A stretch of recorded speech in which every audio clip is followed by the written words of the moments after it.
Gold, trusted gold buyers. మీరు తాకట్టు పెట్టిన బంగారాన్ని విడిపించి ఈ రోజు ఉన్న మార్కెట్ ధరకు కొనబడను.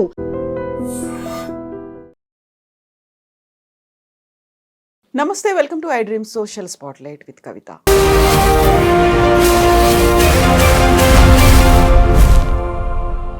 సమూహంలో ఏకాంతం, చుట్టూ మన మనుషులే ఉన్నప్పటికీ ఏదో తెలియని ఒంటరితనం, మానసికంగా మాత్రమే కాదు ప్రాణాలు తీసుకునేంతగా డిప్రెషన్. ఏం జరుగుతోంది, మనం ఎక్కడికి వెళ్తున్నాం? గత వారం జరిగినటువంటి ఒక ఇన్సిడెంట్, తల్లి తన 2 పిల్లల్ని హత్తుకొని రైలుకు ఎదురుగా ఆత్మహత్య చేసుకుంది. ఒక్కసారి ఉలిక్కి పడేలా చేసింది. ఏం జరుగుతోంది, మనం ఎటు వెళ్తున్నాం? మనతో పాటుగా ఉన్నారు హైకోర్టు అడ్వకేట్ పూజారి నాగేశ్వర్ గారు. హలో అండి, నమస్తే. మనం గతంలో కూడా ఫ్యామిలీ గురించి, లైఫ్ గురించి బోల్డని విషయాలు మాట్లాడుకున్నప్పటికీ అవన్నీ కూడా లైఫ్ని ఎలా ఎంజాయ్ చేయాలి అనేది మనం చూసాము. బట్ ప్రాణాలు తీసుకోవడం అనేది, ఈ ప్రపంచంలో ఆత్మహత్య చేసుకోవడము, ప్రాణాలు వాళ్ళు తీసుకోవడం అనేది కేవలం మనుషులు మాత్రమే. ఇంత విలువైనటువంటి జీవితం, మనల్ని మనం జాగ్రత్తగా చూసుకోవాలి, ఇన్ని మాటలు చెప్పుకున్నప్పటికీ ఒక తల్లి 2 పిల్లలతో కలిసి ఆత్మహత్య చేసుకుంది. ఫస్ట్ ఆ పిక్చర్ చూసినప్పుడు ఏమనిపించింది మీకు అసలు? వాస్తవానికి అయితే నేను నథింగ్ బట్ చాలాసేపు ఏడ్చాను కూడా దాంట్లో. ఎందుకంటే 2 ఎదిగిన పిల్లలు కదా, చాలా ముద్దుగా ఉన్నారు. ఎందుకంటే వాళ్ళకు ఊహ తెలియనప్పుడు ఏదైనా జరుగుంటే ఓకే, కానీ ఇప్పుడు ఎదిగి ఒక సమాజాన్ని చూస్తున్న ఒక 2 వ్యక్తులు, ఈ భారతదేశానికి ఒక 2 భావి భారత పౌరులు, చాలా ముద్దుగా ఉన్న ఒక 2 యువకులు కదా. అసలు ఆ ఫోటో చాలా డిస్టర్బ్ చేసింది వాస్తవానికి కూడా. అనిపించింది అసలు మనం ఎక్కడ బతికేస్తున్నాం ఈ ప్రపంచంలో అని. చాలా కష్టం అది. మన ఒక్కలమే కదా, చూసిన ప్రతి ఒక్కరు కూడా అదే మాట్లాడుతారు. తల్లి 2 పిల్లలు అలా నడిచి వెళ్తున్నారు. తల్లి వాళ్ళకి ఏదో బుజ్జగించో లేకుంటే ఏదో తనలో ఉన్నది బాధనో ఏదో చెప్పుకుంటోంది. పిల్లలు వింటున్నారు, చేతుల్లో చేతులేసుకొని నడుస్తూనే ఉన్నారు. అంత దూరం నడిచి వెళ్ళిపోయారు. హత్తుకుంది, నేను లేకుంటే మీరు ఉండలేరు, మీరు లేకుండా నేను ఉండలేను. ముగ్గురు పోవాల్సినటువంటి సిచ్యువేషన్స్. నిజంగా అలాంటి పరిస్థితులు లేవు అనేది కుటుంబ సభ్యులు చెప్తున్నారు. ఎక్కడి దాకా ఎందుకు వెళ్తున్నాం మనం? అలాంటి డెసిషన్ ఎందుకు తీసుకుంటున్నాం? ఇక్కడ అతి పెద్ద క్వశ్చన్ ఏంటంటే ఒక 15 years ఉన్న 2, ఒక యువతి ఒక యువకుడు, తల్లి ఏం చెప్పి తీసుకెళ్ళింది అనేది అసలు ఎవరికి అర్థం కాని క్వశ్చన్ అది. ఎందుకంటే చిన్నపిల్లలు అనుకోండి, ఇంటర్, వాళ్ళకి తెలియదు పాపం.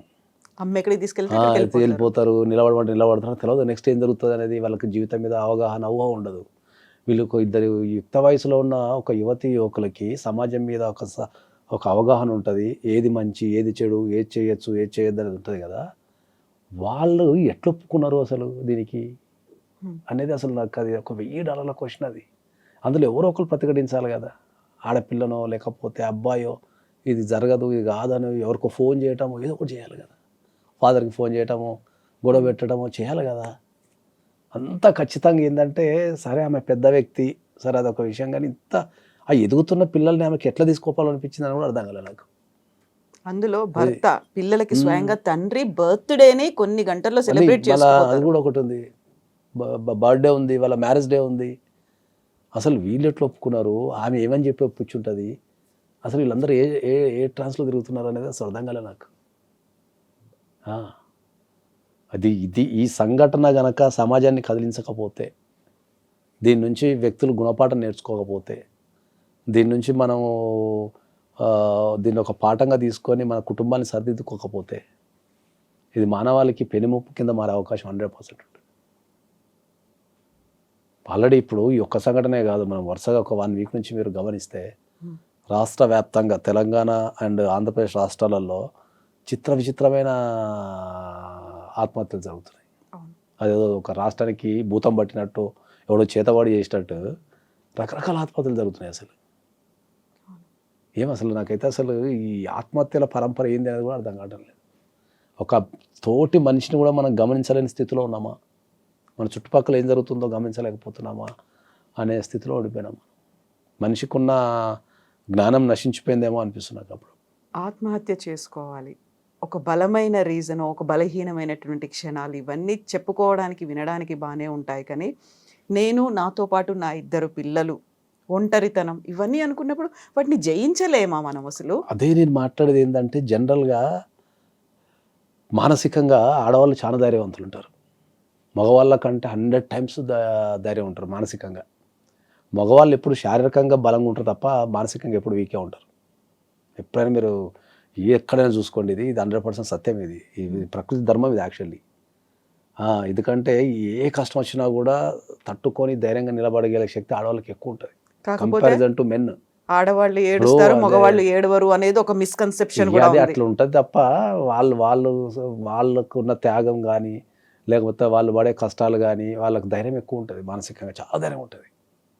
ఒక రెండు ఈ బిడ్డల్ని కానీ అదే వాళ్ళని ఎత్తి పెంచి చదివించి అదే చేతులతో ఎట్లా తీసుకెళ్ళిపోయింది అనేది ఇక్కడ మిరాకిల్. అది చాలా అది అసలు నేనైతే అసలు దాన్ని అది జరగకపోయి ఉంటే బాగుండని అయితే నేను 100 సార్లు దేవుని ప్రార్థించినా నాకే తెలుసు. అక్కడ ఎదుగుతున్న పిల్లలు ఆ ఫోటో అసలు మన దురదృష్టానికి ఏంటంటే అసలు ఆ ఫోటో అందరి మనసు నుంచి పోతలేదు. అసలు అది చాలా క్లియర్ గా కనిపిస్తోంది అందులో. వాళ్ళు ఇంత ఆ ధైర్యంగా నడవటం కానీ ఆ స్టైల్ కానీ అసలు ఎంత క్యాజువల్గా ఉంది తెలుసు. ఆ వీడియో కూడా వాళ్ళు ఏదో ఫంక్షన్ పోతున్నారు వాళ్ళు. ఎక్కడ బెరుకు కానీ వాళ్ళ దగ్గర ముచ్చబెట్టుకోవడం, వేడుపులు, పెడబొబ్బలు ఏం లేవు. ఇప్పుడు ఆ వీడియో ఆ రైల్వే స్టేషన్ తీసిన వీడియోకి వాళ్ళు చచ్చిపోవడానికి మధ్యలో ఒక 1 అవర్ టైం ఉందనుకున్నా కూడా వాళ్ళకి ఆ టైంలో తెలిసి ఉండాలి కదా. తెలిసి ఉన్నప్పుడు ఒకవేళ తెలిసి ఉంటే కనుక రైల్వే స్టేషన్కి ఎందుకు పోతున్నావు కనుక తెలిసి ఉంటే కనుక ఆ ఏజ్ పిల్లలకి భయం కానీ ఆందోళన కానీ చికాకు కానీ ఏదో ఒకటి ఉండాలి కదా. వాళ్ళంతా అసలు అది ఇప్పటిదాకా మరి పోలీసు వాళ్ళు ఎందుకు కనిపెట్టలేకపోయారో కానీ అది చాలా. ఇప్పుడు మనకు అందిన సమాచారం ప్రకారం ఫైనాన్షియల్ ఇష్యూస్ ఏం లేవు అని చెప్తున్నారు. కెరీర్ కూడా స్ట్రాంగ్గా ఉంది. ఎటు చూసినా కూడా ఈ మానసికమైన ప్రాబ్లమ్స్ అనేది కనిపిస్తున్నది. కానీ తెరనక ఏముందనే మనకి ఇప్పటికి తెలియకపోయినా కూడా ఇన్ని సంవత్సరాలు లాక్కొచ్చిన వ్యక్తి ఇప్పుడు పిల్లలు ఎదుగుతున్న టైంలో వాళ్ళు హాస్టల్ నుండి వాళ్ళు ప్రపంచాన్ని చూడాల్సిన టైంలో ప్రాణం తీసుకోవటము, వాళ్ళ ప్రాణాలు తీయటం అనేది అయితే అసలు ఇది ముమ్మాటికి సమాజం చేసిన హత్య అనే చెప్తాను నేను. దాంట్లో ప్రతి ఒక్కరం బాధ్యత వహించాల్సిందే, అందరం నాతో సహా. తను ఒంటరితనంతో బాధపడుతోంది అని అనుకున్నప్పుడు ఆ ఒంటరితనానికి సంబంధించి ఎప్పుడో ఒకసారి ఎవరితో ఒకరితో అయినా డిస్కస్ చేస్తూ ఉంటుంది కదా తను, కనీసం పిల్లలతోనో తల్లితోనో. అదే చెప్తున్నా, మన భారతదేశంలో వచ్చిన అతిపెద్ద ప్రాబ్లం ఏంటి అంటే మనం ఏదన్నా సమస్య చెప్పుకోవడానికి పోయినప్పుడు ఎవరితోనైనా సరే వాళ్ళు దాన్ని లైట్ తీసుకుంటారు ఇండియాలో. నేను అట్లా చాలా కేసులు చూసిన.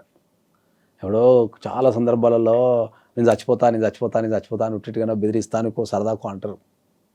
అది సబ్ కాన్షియస్ మైండ్లో రికార్డ్ అవుతుంది వాళ్ళకి. అని వాళ్ళకు కూడా ఒక థాట్ ఏమొస్తుంది, ఈ అమ్మాయి చచ్చిపోతా అంటే ఎవడు పట్టించుకోవడం, చచ్చిపోవడం కూడా చాలా పొందినారు. ఎప్పుడైనా సరే ఒక వ్యక్తి ప్రాబ్లం చెప్పడానికి వచ్చినప్పుడు నేను ఏం చెప్తా అంటే వాళ్ళని వారించకుండా వినండి ఫస్ట్ అని చెప్తాను నేను. ఒక 2 నిమిషాలు ఎవడన్నా ప్రాబ్లం చెప్తుంటే ఏదైనా పని చేస్తున్నా కూడా ఆపి అసలు వాళ్ళు ఏం చెప్తున్నారు అంటే దాని తీవ్రత తెలుస్తుంది అంటే నేను. మనం రొటీన్ లైఫ్లో మనం తీసేస్తున్నాం, చాలా మందికి తీసేస్తుంటాం అట్లా రొటీన్ లైఫ్లో. అది తప్పు అని చెప్తాను నేను. మనిషి అనేది ఎప్పుడైనా కూడా నేను ఇప్పటికి మీకు చాలా సందర్భాలు చెప్పిన, ఎప్పుడైనా ఒక మనిషి ఆత్మహత్య చేసుకోవాలి అంటే వాళ్ళకి ఏమైనా ఫీలింగ్ వస్తుంది అంటే ఏంటంటే ఈ ప్రపంచంలో నాకెవరూ లేరు, నేను బతికి వేస్ట్. ఈ 2 పదాలు వాళ్ళ మైండ్స్లో స్ట్రాంగ్ అయినప్పుడే చచ్చిపోతారు. నా కోసం ఒకరు ఉన్నారు, లేకపోతే నేను వాళ్ళ కోసం బతకాలి అనే ఫీలింగ్ ఉంటే చచ్చిపోరు, పోరాడతారు, 100% పోరాడతారు. ఆత్మహత్య చేసుకోవడానికి గల ఏకైక కారణం అదే. నువ్వు ఎన్ని విశ్లేషణలు చేయండి, ఏమైనా చేయండి, వాళ్ళకు నా కోసం నన్ను ఎవరు పట్టించుకోవడం లేదు, నా బాధ ఎవరు వింటం లేదు, నా కోసం ఎవరు లేరు అనే ఫీలింగ్ వచ్చినప్పుడు నేను ఎందుకు ఉండాలి ఈ ప్రపంచంలో అనేది ఒక రకమైన డిప్రెషన్కి వెళ్ళిపోతారు. ఆ డిప్రెషన్కి వెళ్ళిపోయిన తర్వాత ఏం చేస్తారు, ఎవరు లేరు కదా, ఎవరు పట్టించుకోవడం లేరు కదా, బతికేందుకు అన్న టైంలో ఆత్మహత్య చేసుకుంటారు. That is the biggest problem. అది ఎక్కడైతే కుటుంబ వ్యవస్థ ఈ ప్రపంచవ్యాప్తంగా ఎక్కడైతే కుటుంబ వ్యవస్థ అయితే స్ట్రాంగ్ ఉందని మనం చెప్పుకుంటున్నామో అదే కుటుంబ వ్యవస్థలో క్రైమ్ పెరిగిపోయింది, విపరీతమైన క్రైమ్ పెరిగిపోయింది. ఆ పెరిగిన క్రైమ్ని కూడా మన జనాలు చాలా క్యాజువల్గా తీసుకుంటారు. అయిపోయిందా అదేమన్నా? అదే అంటున్నా కదా, మన జనాలు కూడా దాన్ని ఏదో ఒక వార్త లెక్క చదివి పడేస్తున్నారు తప్ప అరే ఎందుకు కుటుంబాలలో హత్యలు పెరుగుతున్నాయి, ఆత్మహత్యలు పెరుగుతున్నాయి అని ఒక్కళ్ళు కూడా బాధ్యత తీసుకొని ఆలోచిస్తాం లేరు. నేను 1,00,000 సార్లు చెప్తున్నా ప్రతి ఒక్కరికి ఏంటంటే భారతదేశంలో కుటుంబ వ్యవస్థ అనేది చెడిపోయింది. దాన్ని రిపేర్ చేయాలా, దాన్ని రిపేర్ చేయాలంటే సమాజంలో ఉన్న ప్రతి ఒక్కరు బాధ్యత తీసుకోవాలా. అది నీ కుటుంబమైనా నా కుటుంబమైనా ఎవరి కుటుంబమైనా సరే మనం బాధ్యతగా ఉండి మన పిల్లలకు కానీ సమాజానికి కానీ మనం నేర్పాలనేది చెప్తున్నాను నేను. ఎవ్వరి కాళ్ళు ఇప్పుడు నేను వరుసగా ఒక 1 వీక్ నుంచి చూస్తున్నా కదా, ఒక 1 వీక్ నుంచి చూస్తుంటే ఫస్ట్ నేను చూసిన న్యూస్ ఏంది, ఒక ఆడపిల్ల తల్లిదండ్రులకి విషయం ఇచ్చి చంపేసింది. ఏది, ప్రేమించిన వ్యక్తిని వాడి కోసం. యాక్సెప్ట్ చేస్తానని మత్తు మందు మత్తు మందు పెట్టి. Over dose. అరే కనీసం ఒక ఇంగిత జ్ఞానము, వాళ్ళ కడుపులో మనం పుట్టినాము, ఈ చిన్న లాజిక్ ఇది, వాళ్ళ కడుపులో మనం పుట్టినాము, మనకి సాధిండ్లు చదివిపించిండ్లు, తల్లిదండ్రులు పిల్లలు పెరగటానికి ఎన్ని త్యాగాలు చేస్తారు అనేది వాళ్ళు పెరిగిన తర్వాత అర్థమవుతుంది. తిండి తిని కోరికలు చంపుకొని రకరకాలు చేస్తారు, ఏదో వాళ్ళ స్థాయికి తగ్గట్టు, ఎవరి స్థాయికి తగ్గట్టు వాళ్ళు చేస్తారు. కంపల్సరీ పిల్లల మీద ప్రేమ ఉంటే వాడు రిక్షా ఎక్కుకున్న నుంచి అంబానీ వరకు వాళ్ళ స్థాయికి తగ్గట్టు ఏదో ఒకటి పిల్లల ఎదుగుదల కోసం ఎక్కడి దగ్గర కాంప్రమైజ్ అయితేనే ఉంటారు తల్లిదండ్రులు, అయితేనే ఉంటుంది. అట్లాంటి తల్లిదండ్రులని నువ్వు విషమిచ్చి చంపడం ఏంటి? నాకు అది కాన్సెప్ట్ అర్థం కాలని. నీకు అంతగానం ప్రేమించిన వ్యక్తున్నాడు, పారిపోనుంటూ ఏటన్నా ఏమవుతుంది? బతకలేవైతే పెద్ద ప్రపంచంలో ఓ ఢిల్లీకో బాంబేకో కలకత్తాకో పారిపోయి నచ్చిన మొగుండి అంతగానో నీకు నచ్చితే పారిపోయి బతకనుంటే పని చేసుకుంటూ బతకలేరా? అందులో తను ఉద్యోగం చేస్తుంది, మనం nursing చేసింది. చదువుకున్న అమ్మాయి నర్సింగ్ చేస్తుంది, నీకు ఇంజక్షన్లు జనాలు బాగుపడతానికి రా అంటే అవే ఇంజక్షన్లు పెట్టి తల్లిదండ్రులు చంపేసింది. ఎటు పోతుంది సమాజం? ఒక తల్లిదండ్రులు చంపటం అంటే నాకు కాన్సెప్ట్ అర్థం కాలేదు అసలు. జనరల్గా ఇప్పుడు తల్లిదండ్రులు బాధపడుతూనే చూడలేం చాలామంది సెంటిమెంట్ ఉంటుంది, పాపం వాళ్ళు మనం కలుస్తారు, పెంచుతారు, వాళ్ళు త్యాగాలు చేస్తారు కదా అంటాం. ఓరి అమ్మ చంపే కార్యక్రమం అయిపోయింది. ఇంకో దగ్గర నిజామాబాద్లో కొడుకు పెళ్లి కాలేదని చెప్పేసి కొడుకుని అండ్ భార్యను చంపేసింది. ఇది చంపే కాన్సెప్ట్ ఏంది అసలు? ఇది మన ఇళ్ళకి వచ్చేసింది, రేపు దాంట్లో ఎవడైనా ఉండొచ్చు అని చెప్తే సమాజం పట్టించుకోవటం లేదు. అది చాలా లైట్ తీసుకుంటున్నారు గవర్నమెంట్ కానీ సమాజం కానీ. మన ఫ్యామిలీ కుటుంబాలలో విలువలు పడిపోయినాయి, ప్రతి ఒక్కరి ఇంట్లో చావు అనేది జరుగుతున్నది. డైరెక్ట్ చంపేసుడే, ఇంకా మళ్ళీ దానికి సమస్య పరిష్కారం లేనట్టు. నిన్న ఒక అమ్మాయి సాఫ్ట్వేర్ ఇంజనీర్, పెళ్లి కాలేదని, తల్లి ఒంటరి అయిందని చెప్పేసి చూసుకున్నారంట, సాఫ్ట్వేర్ ఇంజనీర్ అంట. నేను పెళ్లి దాని మీద రాస్తే నాకు 50 సొల్యూషన్స్ వచ్చినాయి. నాకు పెళ్లి చేసుకుని దాని మీద రాస్తే 50 సొల్యూషన్స్ వచ్చినాయి నాకు. మంచి హోల్డేజ్ హోమ్లు ఉన్నాయి హైదరాబాద్లో. 15,000 to 20,000 కడితే 24 hours డాక్టర్ని పెట్టి 3 పూటలు తిండి పెట్టి వాళ్ళని తెల్లవారులు వాళ్ళకు సేవలు చేసి మంచి హోల్డేజ్ హోమ్స్ ఉన్నాయి నీకు. దాంట్లో నీకు ఒక పెళ్ళే భారం అయింది అనుకుందాం, ఆ తల్లిని తీసుకెళ్ళి సంపాదించిన దాంట్లో ఒక 20,000 1,00,000 రూపాయలు సంపాదిస్తుందంట అమ్మాయి. అంత ప్రేమ ఉంటే తల్లికి ఒక 25,000 పెట్టి మంచి 5 star రేంజ్లో ఉన్న ఓల్డేజ్ హోమ్స్ ఉన్నాయి. దాంట్లో పడేసి రోజుకు 3 సార్లు కాల్ చేసుకొని నీ పన్ను చేసుకొని ఓ పెళ్లి చేసుకుంటే ఎంత బాగుంటుంది జీవితం. ఇప్పుడు తల్లి అడ్డంకి, తల్లి వల్ల పెళ్లి కావటం లేదనో, లేకపోతే పెళ్ళి అయితే తల్లిని ఎవరు చూసుకుంటారో అని చెప్పేసి చచ్చిపోతాయి. ఇప్పుడు కనీసం 3 పూట్ల ఎవరు తిండి పెట్టాలి? ఇప్పుడు పెట్టాలి, బిడ్డే దూరం అయిపోయింది కదా. ఇప్పుడు భగవంతుడు తీసుకెళ్తే దాన్ని ఎవడేం చేయలేడు. ఓకే, ఇప్పుడు తల్లిదండ్రుల ముంగట పిల్లలు చనిపోతారు, పిల్లల ముంగట తల్లిదండ్రులు చనిపోతారు, అది భగవంతుడు నిర్ణయం చేస్తే దానికి ఎవడేం చేయలేడు. న్యాచురల్గా జరిగేదానికి ఎవడేం చేయలేడు. హార్ట్ అటాక్, యాక్సిడెంట్ అంటే ఏం చేయలేము, మిస్టేక్ జరుగుతుంది కాబట్టి జరుగుతుంది. ఓకే, ఒక మనిషిని చంపాలా అనే ఆలోచనే ఒక మనిషికి వస్తే, తోటి మనిషిని చంపాలనే ఆలోచనే మనిషికి వస్తే దాన్ని ఎవడు మార్చాలా? నిన్న ఎవడో సాఫ్ట్వేర్ ఇంజనీర్ అంట, రైలు కింద కూడా చచ్చిపోయాడు, పెళ్లి కావడం లేదని. ఎవ్రీ డే ఈ దేశంలో ఏదో ఒక దగ్గర నువ్వు కరెక్ట్ న్యూస్ పేపర్ కనుక ఫాలో అయ్యగలిగితే ఎక్కడో ఎవ్రీడే ఒక భార్య ఒక భర్తను, ఒక భర్త ఒక భార్యను చంపుకుంటారు. మధ్యలో పిల్లలు చంపుతున్నారు. ఈ పిల్లల్ని చంపే కాన్సెప్ట్ అయితే అసలు నాకు అర్థమే కావట్లేదు. సమాజం ఎటుపోతున్నది అనేది అసలు ఆలోచిస్తే భయం అవుతున్నది నాకు అప్పుడప్పుడు. ఇటువంటి సమాజంలో ఉన్నా అనిపిస్తుంది నాకు. మెయిన్ లేనప్పుడు మా పిల్లల్ని ఎవరు చూసుకుంటారు, మళ్ళీ అదొక సెంటిమెంట్, ఎమోషన్ అనేది అక్కడ అసలు నాకైతే అసలు సమాజం మీద అయితే నేను ఫ్యామిలీ కౌన్సిలర్ కింద కానీ డైవోర్స్ అడ్వకేట్ కింద నుండి నాకు అసలు అప్పుడప్పుడు అసలు ఏం మాట్లాడడం అర్థం కావట్లేదు. అసలు సమాజం చాలా ఘోరమైన స్థితిలోకి వెళ్ళిపోతుంది. ఫ్యామిలీ వ్యవస్థ అనేది అసలు నేను 100% చెప్తున్నా కానీ ఎవరు నమ్ముతాను లేడు. ఇండియాలో ఏదైతే కుటుంబ వ్యవస్థ స్ట్రాంగ్ అని చెప్పుకుంటున్నామో ఆ వ్యవస్థ మొత్తం పడిపోయి ఇళ్లలో చంపడాలు అనే ఒక కార్యక్రమం పెట్టుకొని తిరుగుతున్నారు. మనం ఈ టాపిక్ మాట్లాడుకుంటున్న సమయంలోనే వచ్చినటువంటి ఒక న్యూస్, రాజస్థాన్లో పెళ్ళైన 3 నెలలకే భర్తని ప్రియుడితో చంపించేసింది ఒక అమ్మాయి. వాకింగ్ అని వెళ్తున్నారు, ప్రియుడు వచ్చాడు, చాలా కారుతో గుద్ది అదృష్టవంతుడు. చంపేశాడు. కనీసం 3 3 నెలలు నెలలు ఉన్నాడా? 3 నెలలు ఉన్నాడు వాడు. ఇప్పుడున్న ట్రెండ్ 3 రోజులకి వేసి వస్తున్నారు. ఇక Last time 3 మనం నెలలు మేఘాలయ బతికినాడు. చూసాం. అదృష్టవంతుడు. అసలే ఒక వైపు నుంచి పెళ్ళిళ్ళు కావటం లేవు. ఆ, యువత పెళ్ళంటే భయపడి పారిపోతుంది అని యువతనంతా పెళ్లి వైపు మార్చాలనుకుంటుంటే ఇంక ఇటువంటి సంఘటనలు జరిగితే అసలు ఇక జనాలు పెళ్ళిళ్ళు చేసుకుని ఇండియాలో ఇంకా క్రైమ్ పెరిగిపోయింది. అది చాలా, ఇది ప్రతి ఒక్కరు భారతదేశంలో నివసించే ప్రతి ఒక్కరు ఆలోచించాల్సిన విషయం ఇది. మనిషి కుటుంబంలో క్రైమ్ పెరిగిపోయింది. అప్పులు ఎక్కువైపోతే సావటం లేదా చంపటం. వాడు చావాలా, లేకపోతే ఇంట్లో చంపాలా, లేకపోతే ఏదో చేయాలా. ఇది okay. Girl friend boy friend ఉంటే సావాలా, చంపాలా, 2. ఏంది ఇప్పుడు ఎక్కడనో ప్రియుడు బ్లాక్ చేసినా చేసేసిందంట న్యూస్. సోషల్ మీడియాలో బ్లాక్ చేసిందని వాడిని వేసేసిందంట. బ్లాక్ చేస్తే వేసేసింది. నాకు కాన్సెప్ట్ అర్థం కాలేదు నాకు అసలు.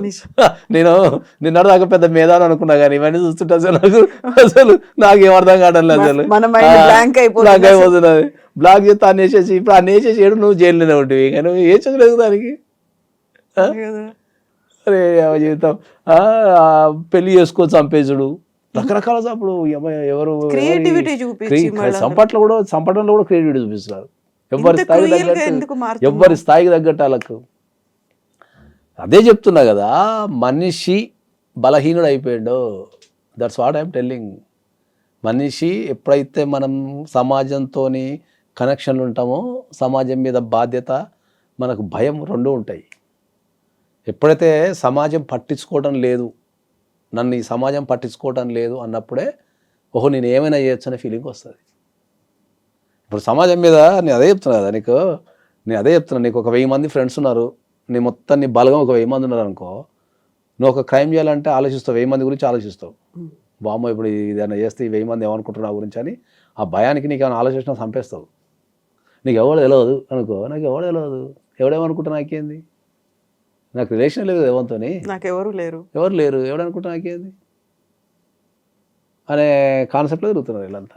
బేసికల్గా ఒంటరి కాదు, ఒంటరితనంతో బాధపడుతున్నారు ప్రతి ఒక్కరు. అది అట్లా ఒంటరితనంతో బాధపడేటోళ్ళు నాకు తెలిసి 50% ఉంటారు. అందరు పైకి నటిస్తున్నారు అంతే, అందరు నటిస్తున్నారు. ఈ ప్రపంచం మొత్తం నటన అనే ఒక దాంట్లో తిరుగుతున్నారు తప్ప మనసు, అదే చెప్పిన కొన్ని 100 సార్లు, మనము మనసు విప్పి చెప్పుకోవడానికి ఒక విషయాన్ని, మనం ఎదుటి వ్యక్తితో ఏదన్నా మనసు విప్పి చెప్పుకోవడానికి కూడా మనుషులు లేరు. ఒకవేళ ఎక్కడన్నా మనసు విప్పి చెప్పుకుందామన్నా వాళ్ళు ఏమనుకుంటారో, నన్ను ఎగతాళి చేస్తారో, నన్ను బలహీనుడు అనుకుంటారో అని చెప్పేసి ఆ ఫీలింగ్స్ అన్నీ వీళ్ళు చంపేసుకుంటున్నారు. ప్రశాంతంగా నవ్వటం పోయింది, ప్రశాంతంగా ఏడవటం పోయింది, ప్రశాంతంగా మాట్లాడుకోవడం పోయింది, ఒక మనిషి కోసం నిలబడటం పోయింది, త్యాగాలు చేయటాలు పోయినాయి. ఏమైనా తాత్కాలికమైన విషయాల మీద వీళ్ళు శ్రద్ధ పెడుతున్నారు తప్ప లాంగ్ జర్నీ మీద ఎవరు శ్రద్ధ పెడతాం లేరు. ఎవరికైనా సరే ఒక వ్యక్తికి చంపాలి అని అనిపించినప్పుడు నెక్స్ట్ ఏమవుతుంది అని ఆలోచిస్తే చంపే ఆలోచన ఎక్కడి నుంచి వస్తుంది? చంపితే ఏడుంటాడు, లైఫ్ లాంగ్ జైలు ఉంటాడు. మరి లైఫ్ లాంగ్ జైలు ఉండడానికి చంపడం ఎందుకు కదా? దానికి ఈ చిన్న లాజిక్ కూడా మిస్ అయిపోతున్నారు జనాలు, తప్పించుకోలేరు. ఇప్పుడున్న టెక్నాలజీకి క్రైమ్ చేస్తుంటేనే దొరుకుతారు. మనం పట్టించాల్సిన, ఇంతకుముందు అన్న టెక్నాలజీ లేనప్పుడు ఒక సాక్ష్యం దొరకాలన్నా, ఒక ఇంకేదైనా దొరకాలన్నా చాలా కష్టం ఉంటుండే. ఇప్పుడున్న టెక్నాలజీకి నువ్వు ఎంత చిన్న తప్పు చేసినా కూడా, నువ్వు ఇంకా ఏ టెక్నాలజీతో అయితే ఇంకా ఘోరం. మొన్న ఎవరు రైల్వే స్టేషన్లో ఇద్దరు దొంగలు పట్టించింది తెలుసా? ఏ టెక్నాలజీ? ఆ ఏరియాలో తిరిగే నేరస్తుల మొత్తం మన ఏపీలో ఎక్కడో జరిగింది అది రీసెంట్గా. డేటా మొత్తం దానికి రోబోట్కి ఎక్కించి దాన్ని రైల్వే స్టేషన్లో చెప్తున్నారంట. అది మొత్తం తిరిగి అందరినీ చూస్తుందంట. దీంట్లో ఉన్న డేటాతోనే 2 కళ్ళు గమనించి వాళ్ళిద్దరిని ఇమీడియట్లీ లోకల్ పోలీస్ స్టేషన్కి కంప్లైంట్ ఇచ్చేసిందంట. రైలు వచ్చి పట్టుకున్నారు. ఇంతకుముందు నన్ను ఎవడో చూస్తే కష్టంగా తగ్గేటోడు ఇప్పుడు యంత్రాలే పట్టించేస్తున్నాయి ఎక్కడికి.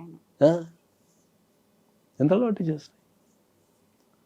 ఇప్పుడు నేరస్తుల డేటా మొత్తం ఇప్పుడు మీకు యుఎస్లో నేరస్తుల డేటా మొత్తం ఏఐ చేసేసింది. ఎప్పుడైనా నువ్వు కార్ డ్రైవింగ్ చేసుకుంటూ పోతుంటా కూడా ఆ ఏఐ కెమెరా ఇట్లా చూసి ఆ డేటాను అనలైజ్ చేస్తుంది సెకండ్లలో. చేసి నీకు ఏమైనా క్రైమ్ ఉందో అనుకో ఆ నెక్స్ట్ స్టేషన్కి చెప్పేస్తున్నారు వాళ్ళు, అక్కడ ఆపేస్తారు. యూఏలో కూడా అట్నే ఉంది, యూకేలో అట్నే ఉంది. ఈజీగా పట్టేసుకుంటున్నారు మనుషులు. ఇంతకుముందు ఒక పట్టుకోవాలంటే ఎక్కడికో పోయి పట్టుకోవాలా, కూర్చున్న దగ్గర నుంచి యంత్రాలే పట్టించేస్తున్నాయి, వీడు పలాన్ దొంగ వీడు పలాన్ దొంగ అని చెప్పేసి. ట్రూ. ఇప్పుడు బేసికల్గా ప్రాబ్లం మనతో ఉందా, మన చుట్టుపక్కల ఉన్న వాళ్ళతో ఉందా? ఒంటరితనం అనేది వాళ్ళకే వస్తుందా, మనం వాళ్ళని అందులోకి నెట్టుతున్నామంటారా? మనిషి అనేది ఏంటంటే తన రూపాన్ని మార్చుకుంటున్నాడు. ఇప్పుడు కోతి నుంచి కనుక మనిషి పుట్టి ఇప్పుడు ఎట్లా తయారైనామో ఇప్పుడు ఇక్కడ నుంచి మళ్ళీ మనం కోతి రూపానికి వెళ్ళిపోతాం ఫ్యూచర్లో ఇంకా 100%. ఎందుకంటే ఎన్ని సందర్భాలు చెప్పిన ఏంటంటే మనిషి అనే వ్యక్తి సంఘజీవి. మనిషి అనే వ్యక్తి సంఘజీవి అంటే వాడు సంఘంలో కలిసి ఉన్నంత కాలమే బలంగా ఉంటాడు. ఆ సంఘం నుంచి బయటకు వస్తే బలహీనుడు అయిపోతాడు. అట్లా ఇప్పుడు పూర్వకాలంలో మన ఇంటికి మనకు లంకంత కొంపు ఉంటుంది.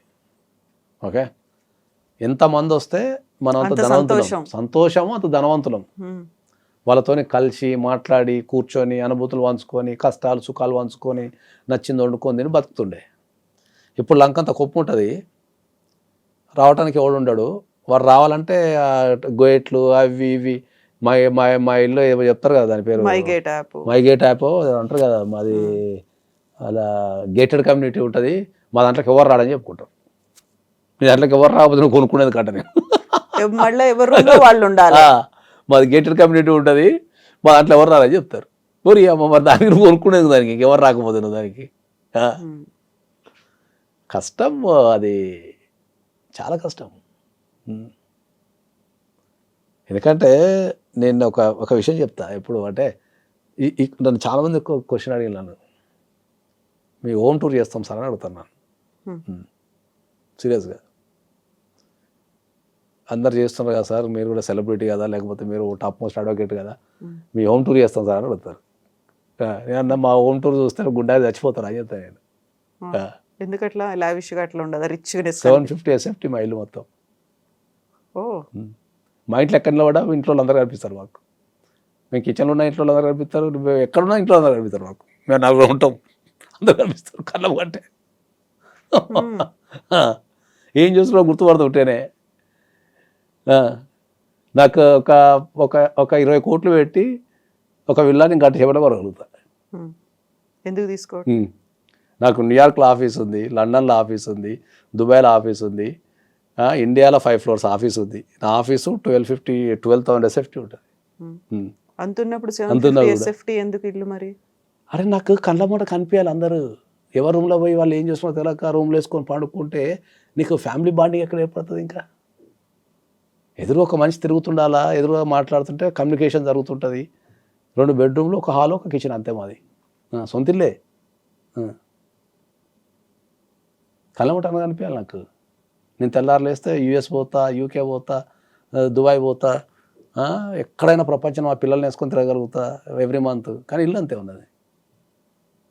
నాకు అనిపిస్తుంది ఏం చేస్తా అంత పెద్ద ఇల్లు తీసుకొని నేను ఏం చేస్తా అంత లంకంత కొంప తీసుకుంటే ఎవరు లేనప్పుడు మనిషికో టీవీ పెట్టుకొని ఏడబడతాడ కూర్చొని ఎవరి రూమ్లలో వాడు గడిపితే ఎట్లుంటుంది అనే కాన్సెప్ట్.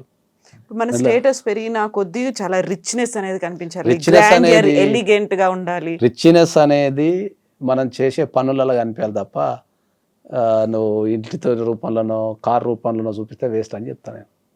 నీకు ఎంత రిచ్నెస్ ఉన్నా, మీకు రీసెంట్గా జరిగిన ఒక సంఘటన ఉంది కదా బెంగళూరులో, ఒక టాప్ మోస్ట్ బిజినెస్ మ్యాన్. అవును, ఈడీ రైడ్స్ అవుతున్నాయి, సూసైడ్ చేసుకొని చనిపోయింది ఆయన. 12 రోల్స్ రాయల్స్ ఉన్నాయంట ఈ ప్రపంచంలో ఎవరి దగ్గర లేవట. 12 రోల్స్ రాయల్స్ ఆయన దగ్గర ఉన్నాయి. అంత హై అండ్ కార్లు 12 రోల్స్ రాయల్స్ కార్లు, హై అండ్ కార్లు పెట్టుకొని ఇన్కమ్ ట్యాక్స్ రైడ్ చేస్తే పోయి గన్ పెట్టుకొని కలిసి చచ్చిపోయాడు. రిచ్నెస్ అనేది మనం చూపెట్టే ఈ బిల్డింగ్లలో ఉండదు. రిచ్నెస్ అనేది ఎప్పుడు కూడా ఇక్కడ ఉండాలి. ఒక వ్యక్తిని కాపాడుకోగలగాల, ఒక వ్యక్తి కోసం నిలబడగలగాల, ఒక మనల్ని చూడంగానే ఒక వ్యక్తికి పాజిటివ్నెస్ రావాలా, ఒక ధైర్యం రావాలా, ఆనందం రావాలా. అరే మన కోసం ఒకడు ఉన్నాడు కదా అని ఫీలింగ్ వస్తే ఎవరు చచ్చిపోడు, చచ్చిపోడు. ఎవరికైతే నాకు ఎవరు లేరు అన్న ఫీలింగ్లోనే వాడు చంపడం కానీ చచ్చిపోవడం కానీ చేస్తాడు. ఇది వ్యవస్థకు నేర్పించాలని చెప్తున్నాను. ఎవరు నేర్పాలి దాన్ని? ఎవడన్నా ఇప్పుడు ఏదన్నా మంచి చెప్పుదామని చూస్తే, ఫస్ట్ ఏదన్నా మంచి చెప్పుదామని చూస్తే జనాలు తీసుకోవడం లేదు. జనాలు తీసుకోవడం లే. మీరెవరు అంటారా, మాకంతా తెలుసు అనుకుంటారా? మీరెవరు నాకంతా తెలుసు అనటం కంటే ఏంటంటే వీళ్ళు ఒక నెగిటివిటీకి అలవాటు పడిపోయారు. ఇప్పుడు ఒక మంచి విషయం టైటిల్ పెడతాను, చూడాడు ఎవడు? అవును, చూడడు. నిజమే. నువ్వు ఆదర్శ కుటుంబం టైటిల్ పెట్టి మంచి విషయాలు చెప్పాడు చూడడు. బూతులు ఎన్ని ఉంటాయి? లేచిపోయిన తెల్లవారు చూస్తారు దాన్ని, అమ్మాయితో ఎట్లా లేచిపోయిందని చూస్తారు. క్యూరియాసిటీ అందులో ఉంటుంది కదా. అసలు మనం ఎన్ని బూతులు మాట్లాడాము, ఎంత అన్పార్లమెంటరీ లాంగ్వేజ్ అందులో ఉంది, మన బిహేవియర్ ఎంత పిల్లలకు కూడా అదే నేర్పిస్తున్నారు. నేను అదే నా బాధ ఏంటంటే పిల్లలకు కూడా అదే నేర్పిస్తున్నారు. పిల్లలకు కూడా అదే నేర్పిస్తున్నారు. ఇప్పుడు నిన్న అది మన ఆడియో ఫంక్షన్లో నాకు ఎంత బాధ అనిపించింది తెలుసా? మనం పిల్లలకు ధైర్యాన్ని ఇవ్వాలా, వాళ్ళకి ఎదుగుదల నేర్పాలా, పోరాటం నేర్పాలా, ఓ మంచితనాన్ని నేర్పాలా. ఇవి కదా నేర్పాల్సింది. మనం బూతులు నేర్పి సభ్య సమాజంలోకి వెళ్ళి పిల్లలకు బూతులు నేర్పమంటామా? మనం బూతులు మాట్లాడమంటామా? ఏమన్నా ఇంగిత జ్ఞానం ఉందా? నువ్వు ఎంతమంది ఒక మీడియాలో మాట్లాడుతుంటే అది ప్రపంచవ్యాప్తంగా చూస్తుంటారు, ఎక్కడెక్కడో చూస్తుంటారు. వాళ్ళందరూ ఏం ఫీల్ అవుతారు? ఎన్ని వందల వేల లక్షల కోట్ల మైండ్లో నువ్వు ఇన్ఫ్లుయెన్స్ చేస్తుంటావు తెలుసా నీకు? అంత బూతుపాట. అసలు నాకు చాలా ఆ పాట వింటుంటే అసలు నాకు భయం అయిపోయింది. అసలు నువ్వు ఏం నేర్పుతున్నావు సమాజానికి? అంత బూతులు నువ్వు బహిరంగంగా కొన్ని లక్షల మంది లైవ్ షోలో మాట్లాడుతుంటే నువ్వు ఏం నేర్పుతున్నావు? అందులో ఆయన అనేటువంటి ఒక సమర్థన మాట ఉంది, బోల్డ్ అంత సాహిత్యం ఉంది, బోల్డ్ అంత కాన్ఫిడెన్స్ అని కనిపిస్తుంది, మీరు అర్థం చేసుకోలేకపోతున్నారు. అదే అబ్బాయి దగ్గర నుంచి వచ్చిన మాట. మీరు అర్థం చేసుకోలేని తత్వం మీలో ఉంది కాబట్టి మీరు you have to expand. Like మీరు ఇంత పెద్దగా బ్రాడ్ మైండ్ తో చూడాల్సినటువంటి అవసరం ఉంది. అయితే వాళ్ళ ఇంట్లో అదే లాంగ్వేజ్ మాట్లాడుకుంటాం రోజు. ఆ బ్రాడ్ మైండ్ని, ఆ సెన్స్ని వాళ్ళ మదర్ ఫాదర్ అదే నేర్పించినట్టుంది. పోయి బూతులు మాట్లాడి సమాజంలో అనేవి పంపించినట్టుంది. సినిమా ప్రమోషన్ చేసుకో, నీ క్రియేటివిటీతో చేసుకో. ఒక ఫ్యామిలీ మ్యాన్ అనేది మొన్న ఏదో టూరిస్ట్ ఫ్యామిలీ సినిమా వచ్చింది, ఎంత మంచిగా ఉంది. ఏమన్నా బూతులు ఉన్నదా? కంటెంట్ తప్పు కదా. వాళ్ళకు నువ్వు ఎదుగుతున్న పిల్లలు ఇప్పుడు వాళ్ళ రోల్ మోడల్స్ ఏమనుకుంటారు? పిల్లలు ఆ ఏజ్ వాళ్ళు అట్లా మాట్లాడితే కరెక్ట్ అనుకుంటారు. సోషల్ మీడియాలో సమర్థన ఒకటి ఉంది. మీరు ఇలా మాట్లాడే వాళ్ళంతా ఓల్డ్ స్కూల్, పాత చింతకాయ పచ్చడిలాగా. ఇప్పుడు జెన్జీని మీరు అర్థం చేసుకోలేకపోతున్నారు. ఇప్పుడు ఉన్నటువంటి సొసైటీలో మీలో రావాల్సింది మార్పు అనే మాట. ఏమో నాకు తెలిసిన మరి నేను జనరల్గా అయితే మా ఇంట్లో కూడా ఇద్దరు జంజీలు ఉన్నారు. మరి నేనైతే ఏం నేర్పలేదు. వాళ్ళు ప్రశాంతంగానే ఉన్నారు, మరి మంచిగానే ఉన్నారు, మంచిగా మాట్లాడతారు, అందరికి రెస్పెక్ట్ ఇస్తారు. నేనైతే అదే నేర్పిన మా ఇద్దరు పిల్లలకి. పైసలున్నా లేకపోయినా వ్యక్తిని కాపాడుకోవాలా, మంచిగా ఉండాలా, మంచిగా మాట్లాడాలా, నెగిటివ్ మాట్లాడద్దు. ఇవే నేర్పుతాను ఎప్పుడు. తారతమ్యాలు పెట్టకండి ఎవరిది. ఉన్నది ఒకటే జీవితం, పుట్టవై పుట్టము, సాధ్యమైనంత వరకు సంపాదించేసుకోండి మనుషుల్ని. పైసలు వదిలిపెట్టేసానే చెప్తాను నేను. ఇప్పుడు నాకున్న స్టేటస్కి నేను మస్తు లగ్జరీ పెంచగలుగుతాను నేను. ఏం లగ్జరీ లేదు ఇంట్లో ఇద్దరు పిల్లలకి. బిలో 750 ఎసెప్ట్. లగ్జరీ అంటే మా ఇంట్లో మంచి బట్టలు వేసుకుంటాను తప్ప మిగతా అంతా సేమ్ ఉంటుంది అంతే. అరే ఇప్పుడు ఎవరన్నా ఎక్కడికన్నా పోతే నేను ఎప్పుడైనా చెప్తాను, నాకు చాలా భయం ఉంటుంది. ఏం భయం ఉంటుంది అంటే ఏంటంటే ఎవరైనా సరే మన ప్రవర్తనను బట్టి మన తల్లిదండ్రులు ఎవరు డిసైడ్ చేస్తారు. ఆ తర్వాత టీచర్ల గురించి వస్తుంది. ఫస్ట్ తల్లిదండ్రులే అనేది ఏమన్నా మాట అంటే. ఇప్పుడు మా పిల్లలు ఏమన్నా తప్పు చేస్తే నేను ఈ ప్రపంచానికి తెలిసినా తెలియకపోయినా ఎవరైనా కొట్టే డిఫాల్ట్ డైలాగ్ ఏముంటుంది అంటే, మీ అమ్మ నాన్నకి ఇదే నేర్పారా అంటారు. పెంపకం ఇట్లనే ఉందా అంటారు. Simple logic. అక్కడ పిల్లలు ఫెయిల్యూర్ అయినట్టు కాదు, తల్లిదండ్రులు ఫెయిల్యూర్ అయినట్టు. అది ఎవరు నేర్పాలా? కల్చర్ని ఎవరు నేర్పాలా, సమాజానికి ఎవరు నేర్పాలా అనే పాయింట్ మీద ఉన్నాం. కానీ ఎవరు పడుచుకోవటంలే. ఇట్లా మనం చెప్తున్నాం, ఎవడు వింటలేడు అసలు మార్కెట్లో. ఇట్లా ఇప్పుడు మీరు చెప్పినది ఏదైతే ఉందో, ఇప్పుడు నా పర్సనల్ ఇన్స్టాగ్రామ్లో నాకు అదే ఎదురవుతుంది. నా పర్సనల్ ఇన్స్టాగ్రామ్లో నేను సమాజానికి పనికొచ్చే విషయాలు చెప్తా. ఓకే, ఇప్పుడు సమాజానికి పనికొచ్చే విషయాలలో 25 సంవత్సరాలకు పెళ్లి చేసుకోరా అని చెప్తాను నేను. దానికి పెడతారు కామెంట్లు మనోళ్ళు. ఒక్కొక్కడు ఒకడు ఎవడో నిన్న పెడుతున్నాడు, జీవితాన్ని నీకు నేర్పిస్తాను నేను అని పెడతాడు. లోకం చదివి ఉన్నట్టుగా అదే తెలుసు అన్నట్టు. మనకి ప్రొఫైల్ ఫోటో ఉండదు, పిక్ ఉండదు, దొంగతనం తిరుగుతుంటాడు. నీకేం తెలుసు, జాబ్ ఉంటే అది ఉంటుందా, పైసలు లేకపోతే ఇది ఉంటుందా, ఎవరికి పిచ్చి పట్టినట్టు పెడతారు కామెంట్. సమాజానికి ఒక పోకడు ఉంటుంది, దాని ప్రకారం పోవాలా. నువ్వు 25 సంవత్సరాలకి పెళ్లి చేసుకోకపోతే పీకనికి ఏముంటుంది, ఏజ్ అయిపోయిన తర్వాత 35 చేసుకుంటే ఏముంటుంది, ఏముండదు. 35 చేసుకుంటే నీ కొడుకో నీ బిడ్డ పుట్టారకు వాళ్ళ ఏజ్కి వచ్చారకు నువ్వు 60 ఉంటావు. ఏం చెప్తావు వాళ్ళకు? నువ్వే ముసలినే కాళ్ళకు పడితే అది దిశ నిన్ను హాస్పిటల్ వేసేస్తారు. ఆ పాట పాడాడు చాలా ఆవేశంగా, చాలా కాన్ఫిడెంట్గా, చాలా ధైర్యంగా ముందుకొచ్చి పాడాడు అని అనుకుంటున్నాను. ఒక్క పాటతోని నేను చెప్తున్నా కదా, ఆ ఒక్క పాటతోని నథింగ్ బట్ ఆయన కెరీర్ని నాశనం చేసుకుంటే. అది ఎంత గలీజ్ పాట అది. ఎంత సినిమా అనేది ఒక క్రియేటివిటీ. నువ్వు చెప్పే విధానంలో చెప్పు వింటారు. ఒక స్థాయి బూతులు మాట్లాడదామని అనం. The way of expression should be ఉంటుంది కదా అని చెప్తాం మనం. అదే రాసినోళ్ళు ఎవరో తెలియదు. మరి ఆ స్టేజ్ మీద పాడచ్చా లేదా, ఎవడు వాడు ఏది ఇచ్చాడో తెలియదు. మళ్ళీ ఆ ఏజ్ ఏంది, ఆ పాడే పాట ఏంది, మళ్ళీ దానికి ఏదో బెదిరింపులు. అయినా నేను సారీ చెప్పను. వాడు ఎవడైతే ఏదన్నా విమర్శ వచ్చినప్పుడు వాడు క్షమించమని అడగడానికి సిద్ధంగా ఉంటాడో వాని ఎదుగుదల ఒక రేంజ్లో ఉంటుంది. ఇప్పుడు రామ్ చరణ్ ఉన్నాడు, లేకపోతే అల్లు అర్జున్ ఉన్నాడు, పెద్ద ఫ్యామిలీస్ ఉన్నాయి అనుకుందాం హీరోలలో. వాళ్ళు రాయాలంటే అట్లాంటి బూతు పాటలు రాయలేరా? బూతులు మాట్లాడలేరా స్టేజ్ మీద? తప్పది. అది సమాజానికి చాలా రాంగ్ మెసేజ్, చాలా తప్పది ఆ ఏజ్లో వల్ల. ఆయనైతే నేను సారీ చెప్పను అంటున్నాడు. కనీసం పేరెంట్స్ అయినా మాట్లాడాల్సినటువంటి అవసరం ఉంది. మనతో బయటికి వీడియోలో లేకుంటే పబ్లిక్గా మాట్లాడకపోయినప్పటికీ వాళ్ళ పిల్లలతో అయినా వాళ్ళ కొడుకుతో అయినా 100% దానికి పేరెంట్స్ బాధ్యత వహిస్తే కనీసం వాళ్ళకున్న గౌరవం నిలబడుతుంది. నేను ఆ పొజిషన్లో 100% సమాజానికి 100% క్షమాపణ చెప్తాను. సరిదిద్దుకుంటా, క్షమించడం 100% చెప్తా.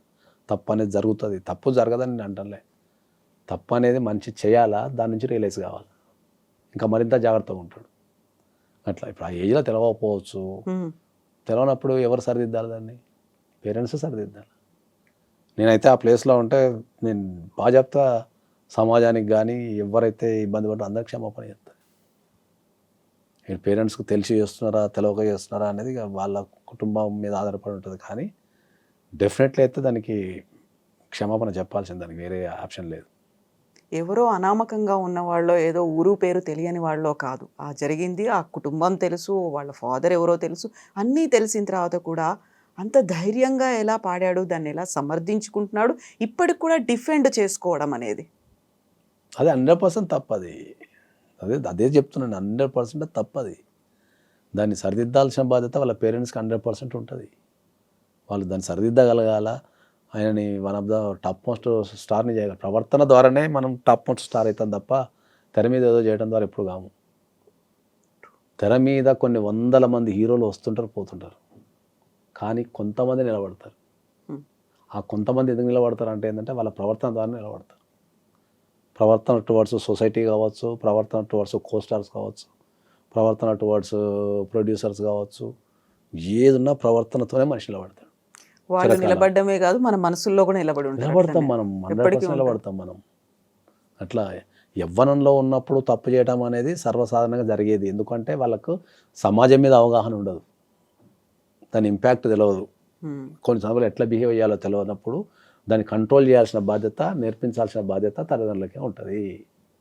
నేనైతే 100% ఏం బిలీవ్ చేస్తా అంటే ఏంటంటే, యవ్వనంలో ఉన్న వ్యక్తులు కనుక తప్పు చేస్తే దానికి 100% పూర్తి బాధ్యత తల్లిదండ్రులే వహించాలని చెప్తాను. బై ఆల్ మీన్స్ ఎన్ని తప్పు చేసినా కూడా వాళ్ళకి తల్లిదండ్రులే 100% బాధ్యత వహించాలి.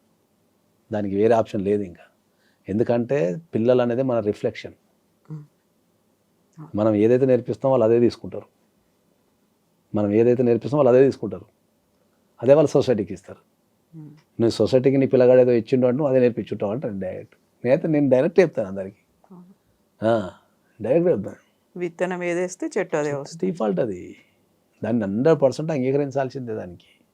అందుకనే ఎక్కడ పోయినా కూడా ఇంతకుముందు చెప్పినట్టు మనం ఏది తప్పు చేసినా కూడా, మనం ఏ స్థాయిలో తప్పు చేసినా కూడా ఫస్ట్ నీ తల్లిదండ్రులు నీకు ఇదే నేర్పించారా, లేకపోతే మీ ఇంట్లో ఇదే సిస్టమ్ ఉందా అని మాట్లాడతారు ఎవరైనా. ఎందుకంటే నువ్వు అక్కడి నుంచి వచ్చినావు కాబట్టి నీకు ఇది నేర్పించి సమాజానికి పంపించారు అనేది రిఫ్లెక్ట్ అవుతుంది. కాబట్టి ఎప్పుడు ఫస్ట్ ఎవరు తప్పు చేసినా కూడా తల్లిదండ్రులు మాట్లాడతారు. ఎందుకంటే వాళ్ళు నేర్పించితే నువ్వు చేస్తావనే ఉద్దేశం.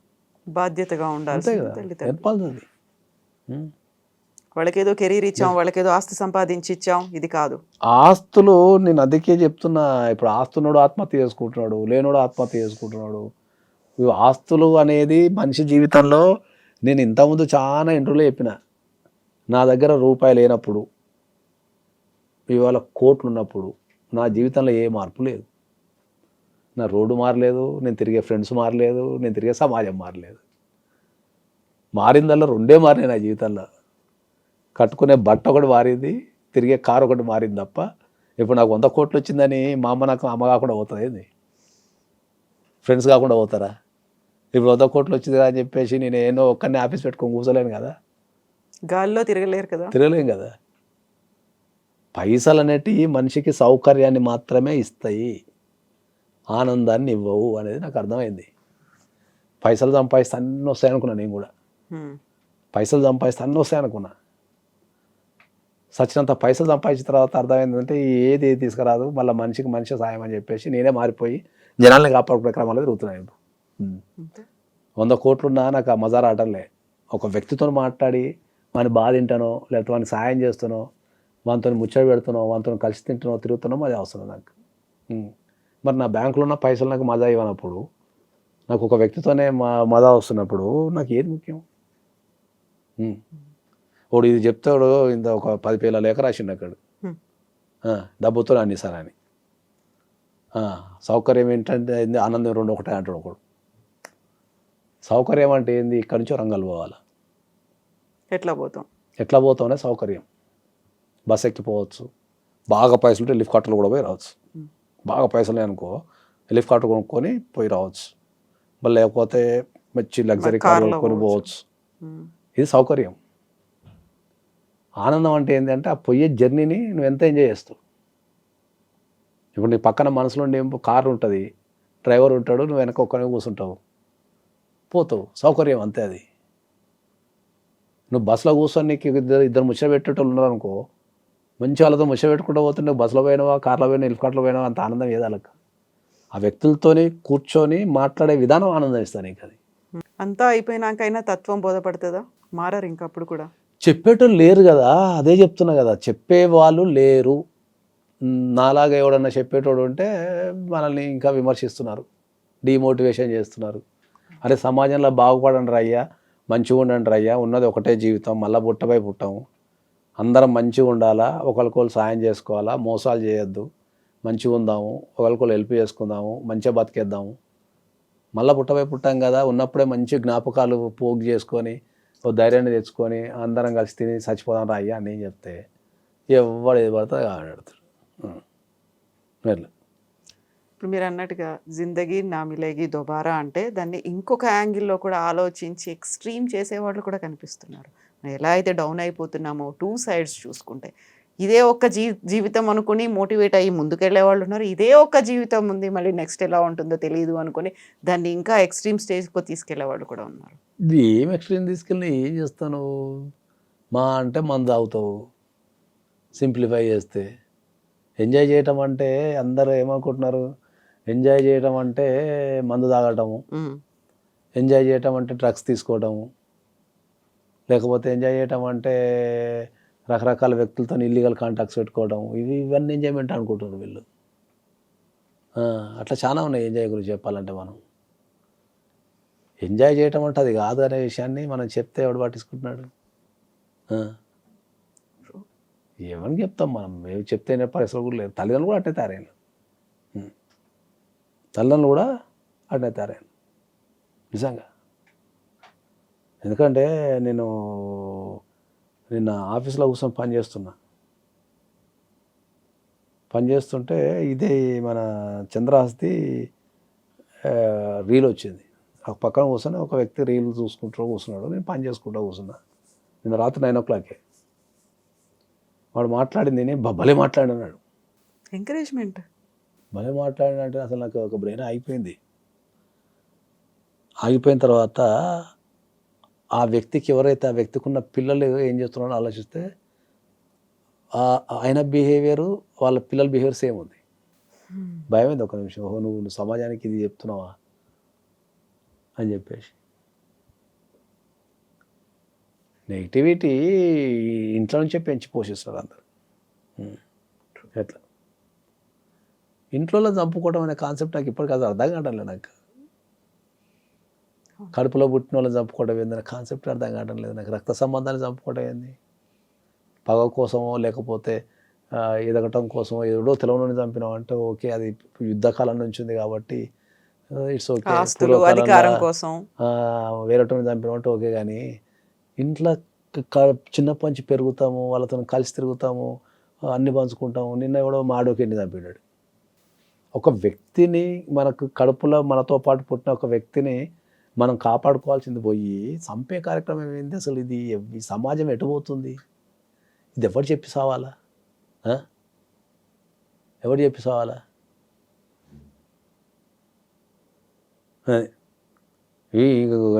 మీకు జోక్ చెప్తా. నా ఇన్స్టాగ్రామ్లో నిన్న ఒక అమ్మాయి ఏదో పెళ్లి గురించి మాట్లాడుతుంటే ఒక అమ్మాయి కథ, నాకు కూడా జోక్ ఇది. ఇన్స్టాగ్రామ్లో ఒక అమ్మాయి నాకు మెసేజ్ పెట్టింది. ఏమని? ఈయన సమాజంలో ఉండాల్సిన వ్యక్తి కాదు, ఈయనని రీహాబిలిటేషన్ సెంటర్ పంపాలని పెట్టింది. ఎవరు? ఒక అమ్మాయి. ఎవరిని పంపించాలి? నన్ను. మిమ్మల్ని? ఓ, పెళ్లి గురించి మాట్లాడుతుంటే. ఎందుకలా? పెళ్లి చేసుకుంటారు నాయన అని చెప్పి మాట్లాడుతుంటే, పెళ్లి చేసుకుంటారు నాయన, ఏజ్లో పెళ్లి చేసుకోండి అని మాట్లాడుతుంటే ఒకటే లైన్ పెట్టింది, మిమ్మల్ని రీహాబిలిటేషన్ సెంటర్. ఈయన సమాజంలో కాదు ఉండాల్సింది, ఈయన ఇమీడియట్లీ రీహాబిలిటేషన్ సెంటర్ పంపండి అని పెట్టింది. నేను కూడా కింద రిప్లై ఏమి ఇచ్చినా తెలుసా? నేను అవునమ్మా, నేను రీహాబిలిటేషన్ సెంటర్నే ఉండాలా, ఎందుకంటే మీలాంటి వాళ్ళ మధ్యలో ఉండలేను, నాకు రీహాబిలిటేషన్ సెంటర్ కరెక్ట్ సరిపోద్దని మెసేజ్ పెట్టా. మన సమాజంలో ఇప్పుడు మనం నవ్వుకున్నట్టుగా నవ్వుకునే సందర్భాలు కూడా చాలా తగ్గిపోతున్నాయి. ఎంజాయ్ చేసే సంతోషపడే క్షణాలు అవి తగ్గిపోతున్నాయి. దాన్ని ఒక బిజినెస్, ప్రతి దాన్ని నువ్వు నాకేమి ఇస్తావు, నేను నీకేమి ఇవ్వాలి, నువ్వు నాకేమి ఇస్తావు, నేను ఇంత ఒక వ్యక్తితో ఫ్రెండ్షిప్ చేయాలి అంటే వీటితో ఫ్రెండ్షిప్ చేస్తే ఏమొస్తుంది? లేకపోతే పెళ్ళి కూడా అట్నే తయారైంది, బిజినెస్ కింద తయారైంది. అదే నీ మొత్తుకొని వచ్చేది, వీళ్ళందరికీ మొత్తుకొని వచ్చేది ఏంది? పెళ్ళి అనేది మనం ఒక వ్యక్తితోని కలిసి జీవించే విధానం. పెళ్ళి అనేది ఒక వ్యక్తితోని కలిసి జీవించే విధానం. నువ్వు ఒక వ్యక్తితో కలిసి జీవించగలుగుతున్నా జీవించలేనా అని పెళ్లి చేసుకోవాలా. దానికి నువ్వేం చేస్తున్నావు? జీతం ఎంత, ఏ వీసా ఉంది, ఎక్కడుంది, ఆస్తులు ఎంత ఉన్నాయి, నేను పోతే ఒకతే కోడలు ఉంటానా, లేకపోతే ఒకటే బిడ్డ ఉన్నదా, ఈ ఆస్తి అంతా నేనే నాకేస్తానా? ఇవి కాదు పెళ్ళికి. నేను మొత్తుకొని వచ్చేది అది అందరికీ. బలగా ఎంత ఉంది, ఏమున్నది, కుటుంబాలు ఎట్లున్నాయి, ఇవి కాదు. పెళ్ళిలా ఇప్పుడు జరిగే పెళ్ళిళ్ళల్లో 90% మ్యారేజెస్ మోసాలతోని, అబద్ధాలతో జరుగుతున్నాయి. ఒక ఇద్దరు వ్యక్తుల్ని కలిపే కార్యక్రమం లేదు. పెళ్ళి అనేది కూడా ఒక బిజినెస్ అయిపోయింది. వాళ్ళు పేపర్ల మీద వేసుకుంటున్నారు, వేసుకొని పట్టుక వేసుకుంటున్నారు. ఏమో అమ్మాయి జీతం ఉందా, అబ్బాయి జీతం ఉందా, ఈడు ఉందా, ఈడు ఇట్లా వేసుకొని వాళ్ళు ఇద్దరికి సెట్ అవుతారు, పంపిస్తున్నారు, ఒక ఇంటికి దిగి పంపిస్తున్నారు. వీళ్ళు అడిగిపోయిందో చూడలేకపోతున్నారు. వీళ్ళ క్యాల్కులేషన్స్ వేరు, పెళ్లి క్యాల్కులేషన్స్ వేరు. దేనికి ఉండాల్సిన దానికి ఉంటే సక్సెస్ అవుతుంది. నేను కొన్ని లక్షల కేసులు చూస్తున్నా. 1 వీక్కి పెళ్లి చేసుకుంటారు, 1 మంత్కు పరిచయం లేకుండా ఉట్టేన సార్ పెళ్లి చేసేటప్పుడు ఏంటంటే ఈ ముహూర్తం లేదనో, లేకపోతే వాడెవడో చచ్చిపోయాడు ఈ లోపల చేయాలనో, లేకపోతే ఇప్పుడు అమెరికా వెళ్ళిపోతే ఇమీడియట్లీ ఇవ్వాలనో తప్ప ఇద్దరు వ్యక్తులు కలిసి జీవించగలిగే వీళ్ళకి ఆ ఎబిలిటీ ఒక ఇంటి కింద పెడుతుందా లేదనే లేదు. ఓపెన్గా మాట్లాడుకొని చేసుకునే గుణమే లేదు. ఇప్పుడు నేను ఎందుకు ఇంతగానో మొత్తుకుంటున్నానంటే నేను రోజు కొన్ని వందల కేసులు ప్రపంచవ్యాప్తంగా చూస్తున్నా కాబట్టి ఈ సమాజంలో ఇది జరుగుతుందని మొత్తుకుంటున్నా. అందరికి ఎవరికాలు ఏమనుకుంటారు, సమాజం మాత్రం ప్రశాంతంగా ఉంది, నాగేశ్వరరావు పోయారు ఒక్కడు ఈ సమాజాన్ని జడగొడుతున్నాడు పనికిరాని విషయాలు చెప్పి సమాజం మా ఇంట్లో మేము అందరం మంచిగా ఫ్యామిలీ సాంగ్ వాడుకుంటున్నాము, మీకు వచ్చిన బాధ ఏంటి? నేను కొత్త చెప్పాలని సమాజానికి సూత్రాలు అని చెప్తున్నావు. తాకిడి నాకు తాకుతుంది. ప్రపంచవ్యాప్తంగా కొన్ని వందల మంది యువతి యువకులు ఎంత బాధపడుతున్నారు రిలేషన్షిప్స్ వల్ల కానీ పెళ్లి వల్ల కానీ, ఎన్ని కుటుంబాలు బాధపడుతున్నాయి, ఎన్ని జీవితాలు ఎక్కడ స్ట్రక్ అయిపోతున్నాయి అనేది నేను ప్రత్యక్షంగా చూస్తున్నా. కాబట్టి ఇవన్నీ చేయకుండా అయ్యా, మీరు ఉన్న ఒక జీవితాన్ని ఖరాబ్ చేసుకోకుండా అయ్యా, మంచి ఏజ్లో ఉండండి, మంచిగా ఉండండి అని నేను చెప్తున్నా. అదేమైపోతుంది, అదంతా తిరిగి నా మీద దాడి చేస్తున్నారు. అది ఈ ఒకటైతే మీకు ఇంకా కథ నాకు జోగి చెప్పాలా. ఒకసారి ఏదో చెప్పినా నేను పెళ్లి గురించి చెప్తూ ఒక ఇంటర్వ్యూలో ఒక అమ్మాయి అడిగింది నన్ను, ఏం లేనోడికి నీకు బిడ్డ ఉంటే ఇస్తారా అని అడిగింది నన్ను. కొడుకులు ఉన్నారు కాబట్టి ఇట్లా మాట్లాడుతున్నా అట్లా కూడా అడిగిళ్ళు. తర్వాత మరి ఏం లేనోడికి నీకు నిజంగా బిడ్డ ఉంటే ఇస్తాను కూడా అడిగిళ్ళు. నేనన్నా పెళ్లి చేసేటప్పుడు నేను వాడితో కలిసి జీవించగలుగుతామా లేదా మాత్రమే చూడాలా. వాళ్ళకి ఆస్తులు ఉన్నాయా, ఆస్తులు లేవా, వాడు ఏ ప్రొఫెషనల్ చూడొద్దు అని చెప్పిన. పెళ్ళి అయ్యటానికి ఒక అందగాడు ఉంటాడు, ఒక అందమైన భార్య ఉంటుంది. ఏదైనా కారణం వల్ల యాక్సిడెంట్ వాళ్ళ ముఖం ఖరాబో చేయో కాలో వదిలిపెట్టేస్తామా? పెళ్ళి అయ్యటానికి వాడు పేదోడు ఉంటాడు, లేకపోతే పేద అమ్మాయి ఉంటుంది, ఏదో వాళ్ళు కష్టపడి కోర్టు సంపాదించుకుని వదిలిపెట్టేస్తామా? ఇప్పుడు అవే అవుతున్నాయి కదా, వదిలిపెట్టేస్తా. అదే చెప్తున్నా, పెళ్ళికి పారామీటర్స్ ఇవన్నీ కాదు. పెళ్ళి అయ్యటానికి వాడు సాఫ్ట్వేర్ ఇంజనీర్ ఉంటే 5 లక్షలు సంపాదించేవాడు ఉంటాడు, అదృష్టం బాగుండి జాబ్ బంద్ చేసి వ్యవసాయం చేసుకుంటా అంటాడు, అని 3 వస్తుంది, వదిలిపెట్టేస్తామా? జీవిత విధానం వేరు. That's what I'm telling. ఒకటి మనం అనుకున్నది ఇంకో 10 ఇయర్స్కి ఉండదు. చాలా తక్కువ మందే సేమ్ ఇప్పుడు గవర్నమెంట్ ఎంప్లాయ్ ఉంటాడు, ఇప్పుడు గవర్నమెంట్ ఎంప్లాయ్ కిందనే ఉంటాడు. కొన్ని ప్రొఫెషన్స్ ఉంటాయి. 70% of the people the keep change. Private job చేస్తాడు, 5 సంవత్సరాల తర్వాత బోర్ కొడుతుంది దానికి, చల్ నేను జాబ్ ఏం చేస్తా, బిజినెస్ పెట్టుకుంటా అంటాడు. లేదు నేను పెళ్లి టైంకి నీ జాబ్ చూస్ చేసుకున్నా, నేను వదిలిపెట్టేస్తున్నారు కదా. లైఫ్ అనేది ఎవ్రీ 5 ఇయర్స్కి మారుతుంటుంది. ఎవరి జీవితం అయినా మారుతుంది. నేను బాండ్ పేపర్ రాసి సంతకం పెట్టిస్తా, ఎవ్రీ 5 ఇయర్స్కి చేంజ్ వస్తుంది. 25 ఇయర్స్లో స్టార్ట్ అవుతుంది. 25 ఇయర్స్ వరకు ఒక స్థాయిలో చదువులు అవి ఇవి ఏం ప్రొఫెషన్ ఎంచుకోవాలా ఇదంతా ఒక 20-25 వరకు జరుగుతుంది కుటుంబాన్ని బట్టి. అక్కడ నుంచి నీ సొంత డిసిషన్స్ నుంచి మారుతుంటుంది. ఇప్పుడు నేను నా లైఫ్ తీసుకున్నాను అనుకో, నేను సాఫ్ట్వేర్ ఎంప్లాయ్ కింద స్టార్ట్ చేసుకున్నా, తర్వాత బిజినెస్ చేసిన, తర్వాత అడ్వకేట్ అయినా, ఇప్పుడు సినిమాలు తీస్తున్నా, రేపు ఇంకేం చేస్తున్నా నాకే తెలియదు, ఇప్పుడు అన్ని కలిపి చేస్తున్నా. మరి నాది కూడా మారిపోయింది కదా, ఎవ్రీ 5 ఇయర్స్కి మారిపోతూనే ఉంది. నా లైఫ్లో ఎంతమంది వాళ్ళందరూ పట్టం వేస్తే ఎవ్రీ 5 ఇయర్స్కి ఒకటి చేస్తున్నారు వాళ్ళు. ఎవడో వస్తాడు, మనం బిజినెస్ చేస్తాము, లేదన్నా సినిమాలు తీస్తే ఖతర్నాక్ ఉందా అంటాడు, అరే బాగుంది అంట, కానీ ఉన్నేలేం తీసుకుని ఆడ పెడతాం. అవి వస్తాయి పోతాయి. కలిసి ఉండటం, పెళ్లి చేసుకోమంటే తిడుతున్నారు నన్ను, ఎందుకని ఏమో చేద్దాం, పెళ్లి చేసుకొని రా అంటే తిడుతున్నారు. అరే మనిషి జీవితానికి పెళ్ళి అనే వ్యవస్థ లేకపోతే ప్రపంచం ఇంత డెవలప్ అవుతుంది, డెవలప్ అవుతుంది చెప్పండి. ఇప్పుడు రేపు మీరు అందరు పెళ్లి చేసుకోవడం మానేస్తే ఇంకెందుకు జీవితం? అన్నీ ఆగిపోతాయి, బిజినెస్లు ఆగిపోతాయి, వ్యవస్థ ఆగిపోతుంది, రవాణా ఆగిపోతుంది, సంపాదించడం ఆగిపోతుంది, పంచాయతీలు ఆగిపోతాయి, ఈ మటలు చేసుకోవడం ఆగిపోతుంది, మొత్తం సైకిల్ ఆగిపోతుంది. డెవలప్ అయిన కంట్రీలో అయినా పెళ్లి సమస్యనే, అన్డెవలప్డ్ కంట్రీలో కూడా పెళ్లి సమస్య. ఎక్కడో ఆఫ్రికాలో తెగలలో కూడా పెళ్లి సిస్టమ్ ఉంది. నువ్వు అత్యంత ప్రపంచాన్ని నువ్వు చూపించే అమెరికాలో కూడా పెళ్లి వ్యవస్థ ఉంది. పెళ్ళి అనేది ఒక ఇద్దరి ఆడ మగ కలిసి జీవించే విధానాన్ని నేర్పండి అని చెప్తున్నాను నేను. వాళ్ళిద్దరు కలిసి ఎట్లా జీవించాలా, వాళ్ళిద్దరు కలిసి ఎంత హాయిగా బతకాలా, ఒక చెట్టు కింద ఉన్న ఒక తోడు పక్క నుండి ఆ చేయి పట్టుకొని నడిచి ప్రపంచాన్ని చూసి చచ్చిపోవాలా అని చెప్తున్నా. పెళ్లి చేసుకొని ఒకరిని కంటే జీవితం తెలుస్తారా అని చెప్తే నీకేందని ఎవడో ఎంత సొల్లంతా నా ఇన్స్టాగ్రామ్ మీద ఎత్తున్నాను. నాకు ఇప్పుడు నువ్వు పుట్టినావు, నువ్వు పెరిగినావు, నిన్ను నీ తల్లిదండ్రులు పెంచిళ్ళు, నీకు జీవితం విలువ తెలవాలంటే నువ్వు పెళ్లి చేసుకున్నావు కాను, ఓ బిడ్డను కానీ వాని సాధు, వాళ్ళకు చదువులు నేర్పి మంచితనం నేర్పి వాళ్ళని ఒక మంచి వ్యక్తి తయారు చేస్తే అప్పుడు నీ జీవితం విలువ తెలుస్తుంది, నీ కళ్ళ మూట ఒక ప్రాణి పెరుగుతుంది. వాళ్ళని ఎట్లా పెంచాలా, ఏం చేయాలా, వాళ్ళతో ఆలోచనలు పంచుకుంటే నీకు ఇంటరాక్షన్ అవుతుంటుంది అని జరుగుతుంటాయి. 35 సంవత్సరాలకు నువ్వు పెళ్లి చేసుకొని నీ యవ్వనమంతా అయిపోయిన తర్వాత ఆ ముసల్తనంలో ఏం చేయలేక పెళ్లి చేసుకుంటారు ఫస్ట్ 35 సంవత్సరాలకి. చేసుకుంటే ఏం చేస్తావు వాడికి 30 సంవత్సరాలకి ఏం చేస్తావు ఇప్పుడు స్ట్రెస్కి ఉన్నదానికి. నువ్వు పెద్ద కుటుంబాలలో చూడండి, వాళ్ళు ఎర్లీ ఏజ్లో పెళ్లి చేసుకుంటారు. ఇప్పటికీ నేను రాసిస్తాను, పెద్ద కుటుంబాలలో ధనవంతుల కుటుంబాలలో ఎర్లీ ఏజ్లో పెళ్లి చేసుకుంటున్నారు. మీరు ఎన్ని కుటుంబాలు భారతదేశంలో చూడండి 25 ఇయర్స్కి పెళ్లి చేసుకుంటారు ఎర్లీగా. అది తెలియదా?